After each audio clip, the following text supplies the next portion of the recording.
السلام علیکم۔ آج کی حدیث مسند احمد سے لی ہے اور اس میں حضرت زید بن خارجہ رضی اللہ تعالیٰ عنہ کی حدیث ہے، اور حدیث کچھ اس طرح سے ہے کہ خالد بن سلمہ کہتے ہیں کہ ایک مرتبہ عبدالحمید بن عبد الرحمن نے موسیٰ بن طلحہ کو اپنے بیٹے کی دعوت ولیمہ میں بلایا اور ان سے پوچھا کہ اے ابو عیسیٰ، نبی صلی اللہ علیہ وسلم پر درود سے متعلق روایت آپ تک کن الفاظ سے پہنچی ہے؟ انہوں نے کہا کہ میں نے ایک مرتبہ حضرت زید بن خارجہ رضی اللہ تعالیٰ عنہ سے نبی صلی اللہ علیہ وسلم پر درود کے متعلق سوال کیا تھا۔ انہوں نے مجھے بتایا کہ میں نے خود بھی یہ سوال نبی صلی اللہ علیہ وسلم سے پوچھا تھا۔ نبی صلی اللہ علیہ وسلم نے اس کا جواب یہ دیا تھا کہ خوب احتیاط کے ساتھ نماز پڑھ کر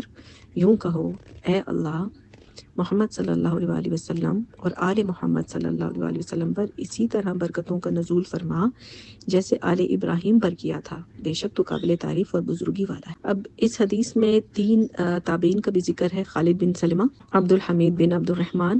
اور موسیٰ بن طلحہ۔ یہ تینوں تابعین میں سے ہیں، اور اس حدیث کے تھرو جو ہمیں عملی پیغام ملتا ہے وہ یہ ہے کہ ہر مسلمان کو سب سے پہلے تو نماز بڑی احتیاط سے پڑھنی ہے، ٹھیک ہے، اور پھر ہمارے نبی صلی اللہ علیہ وسلم کی تعلیم کے مطابق جس طرح انہوں نے فرمایا، یہ ایک بڑی جامع حدیث ہے جس میں ہماری رہنمائی فرمائی گئی ہے درود ابراہیمی کی جانب،